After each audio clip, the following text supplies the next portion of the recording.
इस वीडियो में हम आपको क्रिएटिव एटीएस पैनल के बारे में बताएंगे। अस्सलाम वालेकुम and welcome everyone, my name is Faizan Mazhar और आज हम आपको इस वीडियो में क्रिएटिव एटीएस पैनल का रिव्यू दिखाएंगे। एटीएस पैनल है क्या चीज़, this is the basic question. So जो बेसिक फंक्शन है एटीएस का वो कुछ ऐसे है कि जब बिजली चली जाती है तो ये जनरेटर को ऑटोमेटिक स्टार्ट करवा देता है और जब बिजली आ जाती है तो जनरेटर को ऑटोमेटिकली ऑफ़ करवा देता है और लोड को शिफ्ट करा देता है मेंस पावर सप्लाई पे। सो सबसे पहले हम क्रिएटिव एटीएस पैनल का एक ओवर लुक लेंगे। So let's start. Creative ATS panel के टॉप पर 3 लाइट्स हैं, green, red and blue. Green light indicate करती है मैन पावर सप्लाई को कि अवेलेबल है या नहीं है। ब्लू लाइट इंडिकेट करती है जनरेटर पावर सप्लाई को कि जनरेटर चल रहा है या नहीं चल रहा। रेड लाइट जो है ये एरर को इंडिकेट करती है, जब वोल्टेज बहुत ज़्यादा हाई हो, ये जनरेटर फेल हो जाए, ना चल रहा हो, तो उस टाइम ये लाइट ब्लिंक करती है। दूसरा, इमरजेंसी सिचुएशन के अंदर ये लाइट परमानेंटली ऑन हो जाती है। सेकंड नंबर पर हमारे पास एलसीडी डिस्प्ले है। एलसीडी डिस्प्ले की फर्स्ट लाइन के अंदर क्रिएटिव एटीएस नाम है इसका। उसके बाद M stand for mains power supply, जो कि इस टाइम 226 वोल्ट्स एसी अवेलेबल है। Generator is equal to 0 volts हैं जनरेटर के। These voltage are battery voltage 11.7 and 4 ये टाइम है हमारे पास 4:19 PM और वेंसडे, उसके साथ ये डेट है। और नीचे फोर्थ लाइन पे हमारे पास मोड्स हैं, मैनुअल मोड और this is count off timer.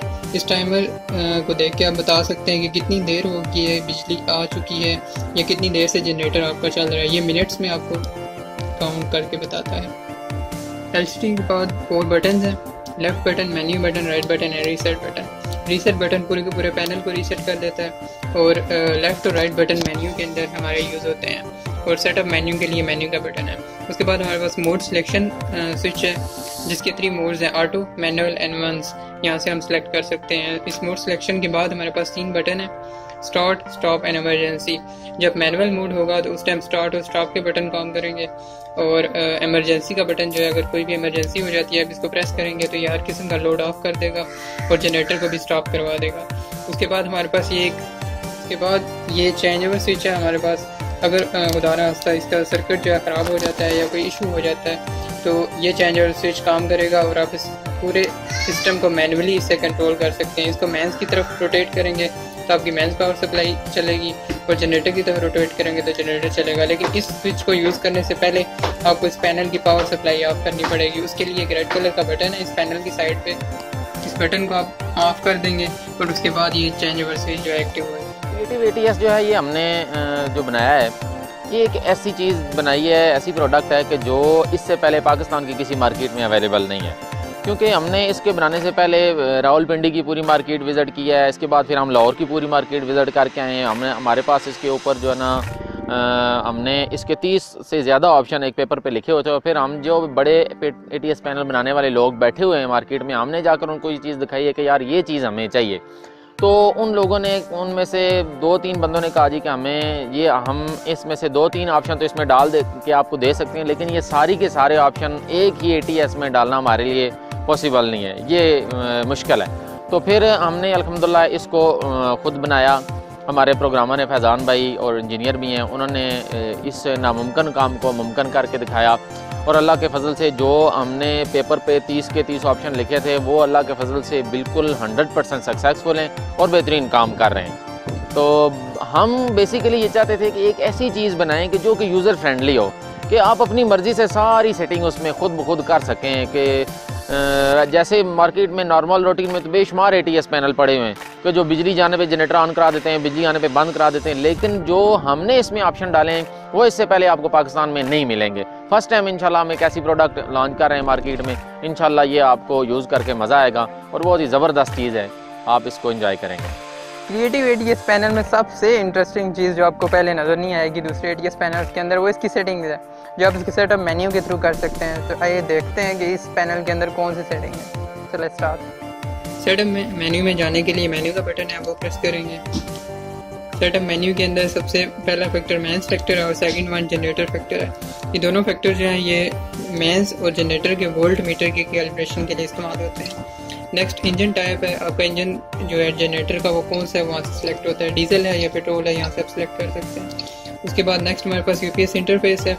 UPS interface function कुछ ये करता है कि ये इससे हम बैटरी बैंक जो होता है आपका सोलर का या यूपीएस की बैटरी जो होती है उसके साथ इसको हम कनेक्ट कर देते हैं। और जब वो बैटरी लो हो जाती है, इसके अंदर एक खास डेफिनेशन है, एक बटन है जिससे हम उसके लो वोल्टेज सेलेक्ट करते हैं। और जब बैटरी लो होगी तो ये ऑटोमेटिक जनरेटर को स्टार्ट कर देगा, आपका सिस्टम शट डाउन नहीं होगा। इस फंक्शन की बेसिक चीज़ ये है। इसको अगर आप इनेबल कर देते हैं तो नेक्स्ट सेटिंग इसके अंदर है यूपीएस बैटरी फुल। मतलब ये करता है कि अगर आप इसको इनेबल कर देते हैं तो जब बैटरी फुल हो जाएगी यूपीएस की या फिर सोलर सिस्टम की, तो ये उस टाइम जनरेटर को ऑफ भी करवा देगा। नेक्स्ट सेटिंग हमारे पास एलसीडी बैक लाइट है। एलसीडी की लाइट जो है आप ऑन ऑफ कराना चाहें तो यहाँ से आप सेट कर सकते हैं। जनरेटर सेल्फ से जनरेटर सेल्फ से आप नंबर ऑफ सेल्फ जो भी हैं वो सेलेक्ट कर सकते हैं कि जनरेटर के कितने सेल्फ होने चाहिए, डिफ़ॉल्ट फ्री है। उसके बाद सेल्फ डिले टाइम है कि कितनी देर तक सेल्फ जो है जनरेटर का लगता रहे, वो यहाँ से सिलेक्ट होता है। डिफ़ॉल्ट जो है 5 सेकेंड है, आप उसको ज़्यादा भी कर सकते हैं। उसके बाद सेटिंग हमारे पास डिले है, मैन से जनरेटर यानी जनरेटर स्टार्ट होने से पहले कितने सेकंड ये वेट करे, वो डिफ़ॉल्ट 1 है, आप इसको अपनी मर्ज़ी से सिलेक्ट कर सकते हैं। उसके बाद डिले है जनरेटर से मैन, यानी कि जब बिजली आए तो कितनी देर के बाद जनरेटर स्टॉप हो और आपका लोड जो है वो मैंस के ऊपर शिफ्ट हो, वो यहाँ से सिलेक्ट होता है। और इसको ज़्यादा रखा जाए तो बेटर होता है। उसके बाद हमारे पास एसी लो वोल्ट्स हैं, 150 वोल्ट इसकी लोएस्ट रेंज है, इसको आप अपनी मर्ज़ी से सिलेक्ट कर सकते हैं। इससे नीचे जब वोल्टेज जाएंगे तो जनरेटर स्टार्ट हो जाएगा। ये किस्म की डिम वोल्टेज रेंज है। उसके बाद नेक्स्ट हमारे पास जो है हाई वोल्टेज रेंज है, 270 वोल्ट मैक्सिमम है। अगर जनरेटर आपका ज़्यादा वोल्टेज दे रहा है या मेंस पावर सप्लाई के वोल्टेज ज़्यादा हैं तो जो ATS पैनल है वो लोड को ऑफ कर देगा। उसके बाद हमारे पास बजर है, आप बीप को इसका इनेबल और डिसेबल भी कर सकते हैं। नेक्स्ट सेटिंग हमारे पास शिफ्ट बैक मैनुअल है, ये मैनुअल मोड के अंदर काम करेगा और इसका फंक्शन ये है कि अगर आप जनरेटर को लगातार चलाना चाहते हैं, आप चाहते हैं कि बिजली आए या जाए जनरेटर चलता रहे, तो इसको आप इनेबल कर देंगे। सॉरी डिसेबल कर देंगे तो आपका जनरेटर जो है वो चलता रहेगा, बिजली आए या जाए जनरेटर को फ़र्क नहीं पड़ेगा, आपका लोड जो है वो जनरेटर पे परमानेंट चलता रहेगा। अगर इसका आप इनेबल करेंगे तो जब बिजली आएगी तो मैनुअल मोड के अंदर आपका लोड जो है वो मेंस पावर सप्लाई पे शिफ्ट हो जाएगा और जनरेटर स्टॉप हो जाएगा। नेक्स्ट हमारे पास जनरेटर रीस्टार्ट है, इसका फंक्शन ये है कि अगर आपका जनरेटर चलते चलते किसी वजह से बंद हो जाता है, इसका आप इनेबल करेंगे तो जनरेटर जो है ATS पैनल जनरेटर को एक दफ़ा स्टार्ट करवाएगा लेकिन दूसरी बार स्टार्ट नहीं कराएगा। अगर इसे डिसेबल करेंगे तो जनरेटर को रीस्टार्ट नहीं करवाएगा अगर जनरेटर किसी वजह से बंद हो जाता है। नेक्स्ट सेटिंग हमारे पास टाइम डेट की है, यहाँ से आप टाइम डेट की सेटिंग कर सकते हैं। अगर मैं इसको यस करूँ तो इसमें आवर है, मिनट है, डेज हैं, इन सब को आप अपनी मर्ज़ी से सिलेक्ट कर सकते हैं, डेट और ईयर। उसके बाद डे सिलेक्शन है, आप जो भी डे होगा वो आप सिलेक्ट करेंगे और टाइम इसका अपडेट हो जाएगा। ये एक दफ़ा आपको सेटिंग करनी पड़ती है और इसकी परमानेंट सेटिंग है, इसका अपना एक सेल है इसका टाइमिंग का जो कि ख़त्म नहीं होता, काफ़ी उसकी लाइफ होती है। टाइम डेट के बाद हमारे पास ऑटो टाइमर का फंक्शन है और ये फंक्शन इसका काम कुछ ऐसे है कि इसमें आप डे सेलेक्ट करते हैं और इसमें आप रेंज दे देते हैं। एक सपोज़ अगर आप कोई स्कूल है जो सुबह 8 से 2 बजे तक चलता है, उसके बाद वो ऑफ हो जाता है, तो आप इसके अंदर डे सेलेक्ट कर लेंगे संडे को छोड़ के। और उसके बाद आप ये जो फंक्शन कुछ ऐसे करेगा कि उस टाइम लिमिट के अंदर अंदर ये ऑटो काम करेगा और उस टाइम के बाद ये मैनुअल काम करना शुरू कर देगा।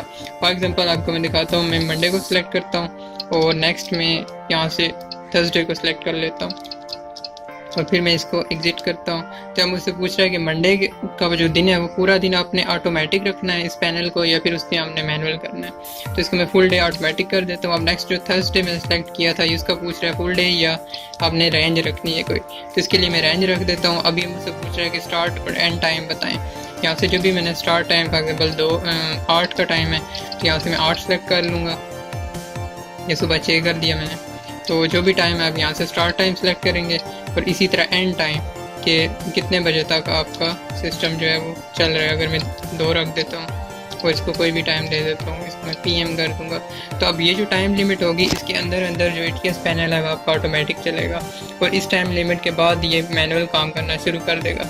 इस फंक्शन के लिए आपको जो स्विच है आपका वो मैनुअल मोड के अंदर होना लाजमी है।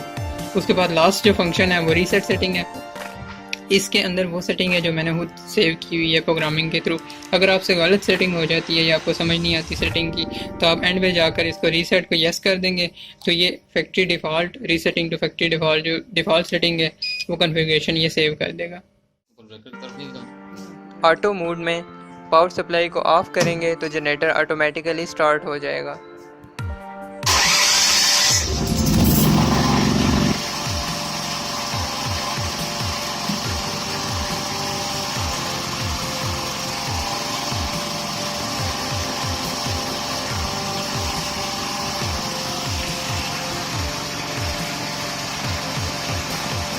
और जब पावर सप्लाई को ऑन करेंगे तो जनरेटर ऑटोमेटिकली ऑफ हो जाएगा।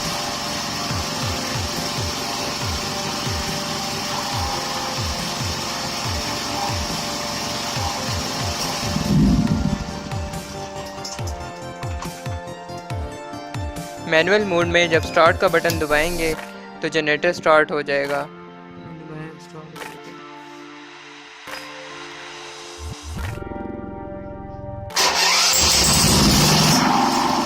और जब ऑफ का बटन प्रेस करेंगे तो जनरेटर ऑफ हो जाएगा।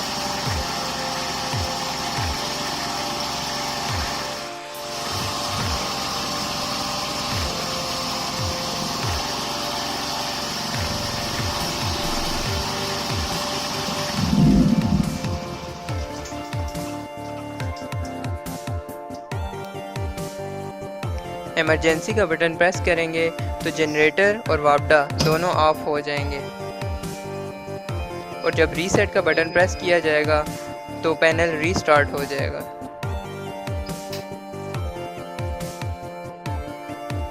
ये ATS पैनल का इंटरनल व्यू है जिसमें PIC 18F452 माइक्रो कंट्रोलर इस्तेमाल किया है।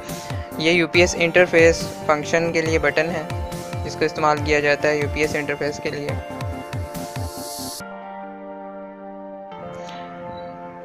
दीज आर कॉन्टेक्टर्स और इनमें से एक कॉन्टेक्टर जो है मेंस पावर सप्लाई को कंट्रोल करता है और दूसरा जनरेटर को।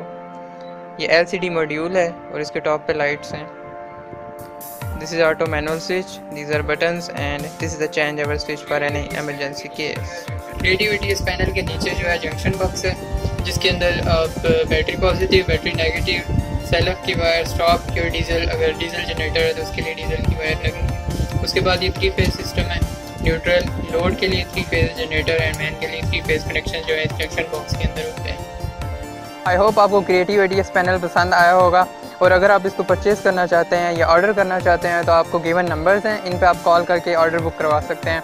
और दूसरा, इसका जो यूज़र मैनुअल है वो भी कंप्लीट है, आप उसको डाउनलोड कर सकते हैं। लिंक्स भी गिवन है आप डिस्क्रिप्शन के अंदर, उसको आप खुद से रीड कर सकते हैं।